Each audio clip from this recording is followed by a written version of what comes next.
Well, good morning. So much to talk about in weather, so little time. So let's start with talking about the Patriots Futurecast for tonight. There will be a chance of some showers. Breezes picking up a little bit, but fortunately, that coastal storm we've been talking about will arrive well after the game is over. So for afternoon tailgaters, mostly cloudy skies, the chance of some drizzle. Also the chance of some drizzle around 6 p.m. just before kickoff, 10 p.m. 38. We could at this point be mixing in some drizzle and even a mix of sleet or snow. This does not mean a washout or rain the entire time. In fact, even though I recommend that you do bring your rain jacket, most of the time you may not need it. Now let's talk about that storm for tomorrow into Tuesday. I have pushed back the timing of this just a little bit. The strong winds start early tomorrow morning with some gusts of around 40 miles an hour. Light rain showers will also begin tomorrow morning, kind of continuing off and on from tonight. Actually, a mix possible north and west of 295. This all being said, I am not anticipating major impacts to the Monday morning commute. The Monday evening commute will likely be a different story. Heavier rain arrives after around 5 p.m. A mix is still possible north and west of 295 with potentially some slick roads there.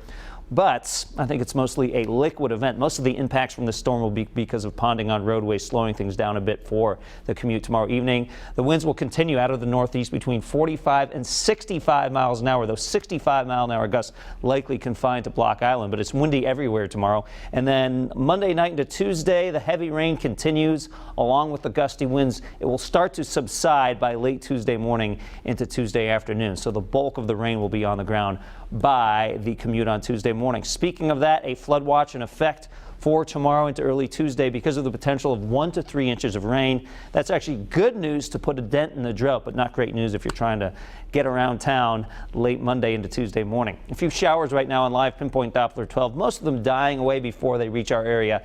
There will be a chance of a shower or two this morning and even into the afternoon, even though most of the day no rain is falling. 39 is your temperature in Westerly, 39 Newport, Taunton at 35 degrees. The fog situation not so bad from the hurricane barrier. Notice this lobe of shower activity now pushing offshore.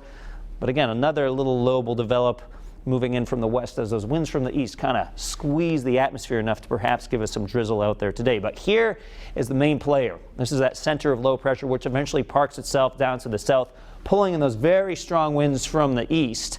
And again, it's this easterly flow which can sometimes lead to some coastal flooding, primarily for the eastern coast of Massachusetts. We don't have flood advisories for storm surge being issued for our area right now, but it is something we'll keep an eye on. Certainly some very big waves starting tomorrow through Tuesday, especially offshore from Block Island. Notice tomorrow evening, or actually this is this evening, 7 p.m., the chance of some showers, spotty drizzle. Same thing overnight through the wee hours of tomorrow morning. But I mentioned tomorrow morning, not a lot going on precipitation-wise. It's tomorrow afternoon through tomorrow evening. This is around 5 p.m. where certainly the commute will be slowed down by some of these heavier rain showers. Again, a mix possible north and west of 295, even though I'm not expecting really any accumulation with the sleet or the snow. And then 7 o'clock Tuesday morning, still a few downpours and showers around, although at that point the situation starts to improve.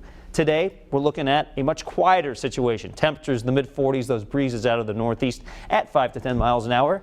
7-day Futurecast brings in some 50s again by the time we get to Wednesday and Thursday. Not a lot of cold weather showing up in that 7-day Futurecast. We could bring in a slightly colder pattern by the end of the week into the weekend. But this event tomorrow, Brian, will be mostly a liquid rain event. Okay, sounds good. Pete, thanks so much. Yep. Covering New England for you this morning, the Coast Guard rescuing